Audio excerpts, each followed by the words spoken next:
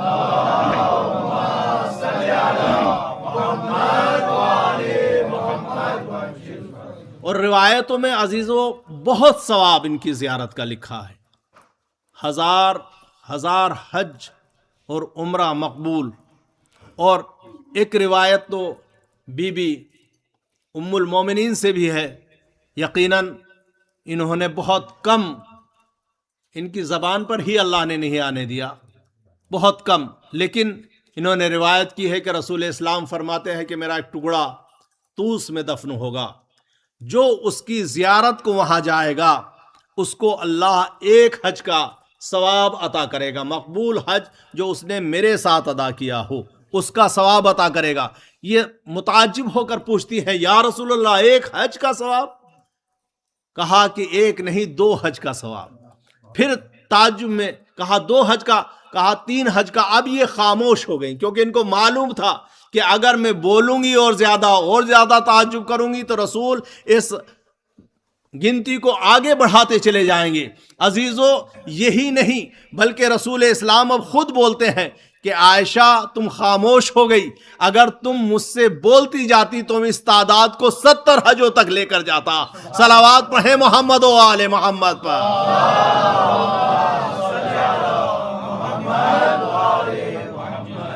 نعرے تکبیر، نعرے رسالت، نعرے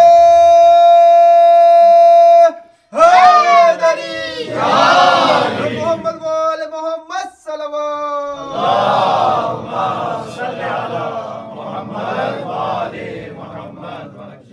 امام ہمارے طوس میں، جس کو ہم آج مشہد مقدس بولتے ہیں، وہاں پر تشریف لائے، بلایا تو ولی عہد بنا کر، لیکن ان کی فضیلت کو برداشت کرنا بہت مشکل تھا۔ جگہ جگہ پر ٹوکنا، جگہ جگہ پر اصلاح کرنا، کیونکہ یہ آئے ہی تھے امت کی اصلاح کے لیے، چاہے وہ اب اس میں کوئی راجہ بادشاہ ہو یا عام انسان ہو۔ اعزاز میں عزیزان گرامی، ولی عہد بلا لیا دنیا کو یہ دکھانے کے لیے کہ میں نے فرزند رسول کو اپنے پاس اپنا ولی عہد بنایا ہے، میرے بعد یہ حاکم۔ لیکن آپ بہتر جانتے ہیں کہ تاریخ، اس میں دعوت رکھی جاتی ہے، تمام حکومت کے سربراہان، وزراء، عمراء، سب کو دعوت دی جاتی ہے، اور ایک بڑے ہال میں دعوت کا اہتمام کیا جاتا ہے، سب کو بٹھایا جاتا ہے۔ ایک طرف امام بیٹھتے ہیں کرسی پر، سامنے مامون رشید، یہ آپ کے زمانے کا عباسی حکمراں تھا، لہذا اور اب جب یہ لوگ بیٹھ گئے تو ہر امیر کے پیچھے ایک غلام جو پنکھا کرنے کے لیے یا صرف کرنے کے لیے کھڑا ہوا تھا۔ امام نے کھانا آ گیا، امام نے کہا، دسترخوان پر جیسے ہی آیا تو امام نے کہا کہ یہ لوگ کیوں کھڑے ہیں، ان کو بھی کھانا ساتھ میں بیٹھ کر کھانا چاہیے۔ تو حاکم کہتا ہے، حاکم کہ مولا یہ آپ کی خدمت کے لیے ہیں۔ جیسے یہ کہا کہ آپ کی خدمت کے لیے، مولا نے کہا کہ نہیں، اب یہ ہمارے ساتھ بیٹھ کر کھانا کھائیں گے۔ تو عزیزان گرامی، ایک امیر، اس کے ساتھ میں ایک غلام، ایک امیر ایک غلام، حالت یہ ہو گئی کہ اب جب کھانا شروع کیا گیا، مولا نے کہا کہ بسم اللہ، تو اب کھانا نہیں کھا رہے تھے بلکہ کھانا ان کو کھا رہا تھا۔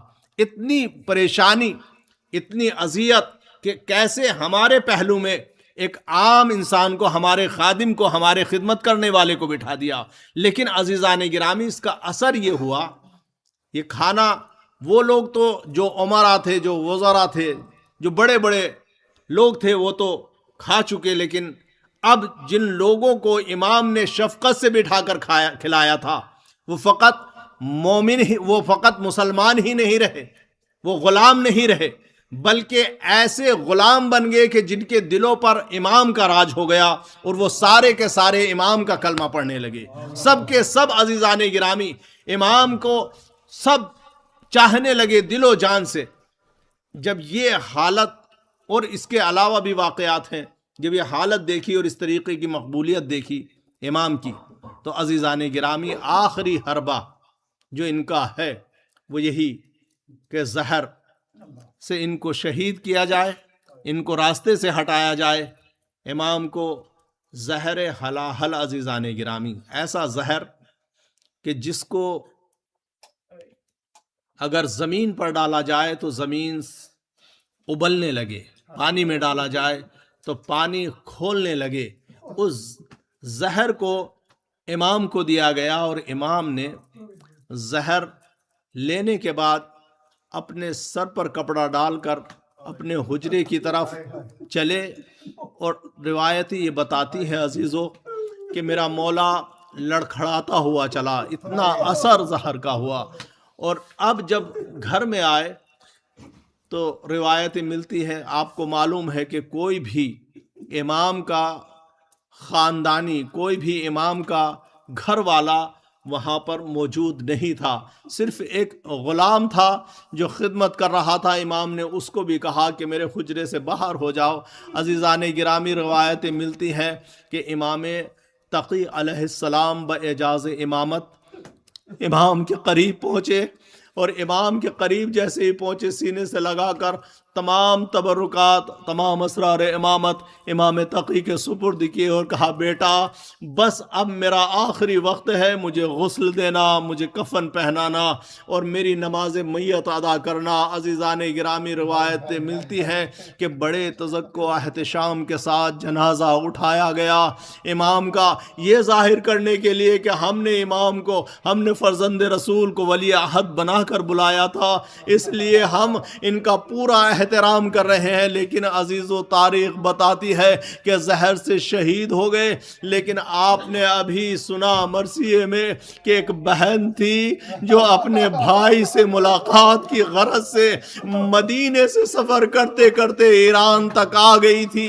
عزیزو سرزمین ایران تک آ گئی. جیسے ہی آپ قم میں شہزادی پہنچی تو ایک مرتبہ سیاہ لباس دیکھے، سیاہ پردے دیکھے، سیاہ علم دیکھے. ایک بار پوچھا کہ کیا تمہارا سردار مارا گیا ہے جو تم نے سیاہ کپڑے پہنے ہوئے ہیں؟ عزیزان گرامی کسی نے کہا شہزادی کوئی اور نہیں، ہمارا سردار آپ کا بھائی رضا تھا.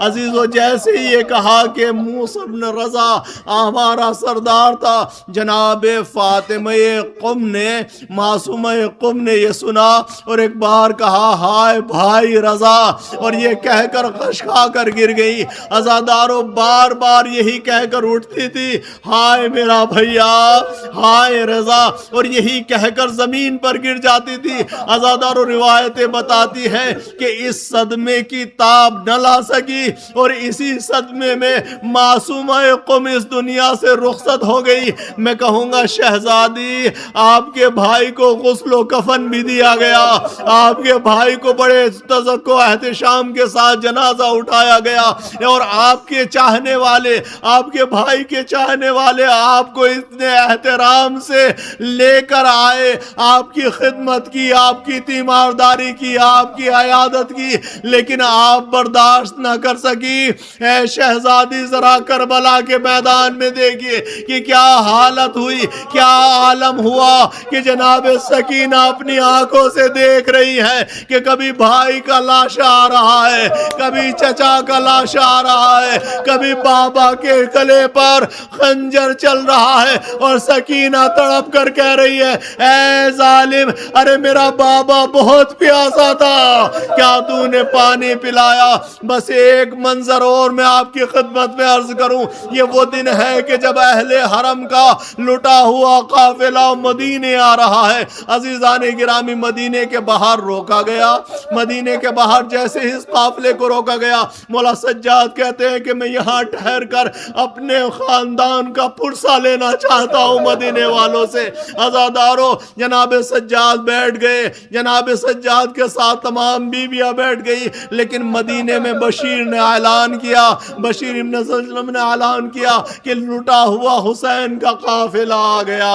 عزادارو، جیسے ہی یہ خبر مدینے میں پہنچی، جوک در جوک لوگ مدینے سے باہر آنے لگے، لیکن ہاں جناب فاطمہ صغریٰ اپنی دادی ام البنین کا عصا پکڑ کر ایک مرتبہ امام زین العابدین کو ڈھونڈتی ہوئی جیسے معصومہ قم امام رضا کے لیے نکلی تھی، اپنے گھر سے فاطمہ صغریٰ اپنی دادی کے ساتھ نکلی۔ یہ خیمے لگے ہوئے دیکھے، اس مقام پر عزادار و راوی کہتا ہے کہ جناب ام البنین رک گئی، رکنے کے بعد کہا بیٹا صغریٰ، مجھے کچھ سمجھ میں نہیں آتا کہ یہ کون سا قافلہ ہے، تو اس ضعیف سے جا کر پوچھ جو کرسی پر بیٹھا ہے کہ میرا بیٹا سجاد اپنی ماں بہنوں پھوپھیوں کو لے کر آیا ہے۔ اے سجاد، یہاں سجاد کہاں ہے؟ عزادارو، جناب فاطمہ صغریٰ آگے بڑھی، آگے بڑھنے کے بعد جیسے ہی اس کرسی کے قریب آئی، مولا سجاد چاہتے ہیں کہ بہن کو سینے سے لگا لے، لیکن اس سے پہلے جناب صغریٰ کہتی ہے ضعیف، میرا بھیا سجاد یہاں کہاں ہے؟ میں اس سے ملنا چاہتی ہوں۔ عزادارو، جناب سید سجاد کبھی کرسی سے اٹھے، کبھی کرسی پر بیٹھ گئے، کہا اے صغریٰ، تو نے پہچانا نہیں بیٹا، میں بہن، میں ہی تیرا بھائی سجاد ہوں۔ عزادارو، صغریٰ خش کھا کر گر گئی اور اٹھنے کے بعد کہا بھیا، ارے آپ پر یہ ضعیفی کا عالم، آپ ایسے کیسے؟ سید سجاد نے کہا ایک بھری دوپہری میں اپنا بھرا گھر لٹا کر سجاد مدینے، انا للہ و انا الیہ راجعون، رضا بقضائہ و تسلیما مات الحسین یا حسین۔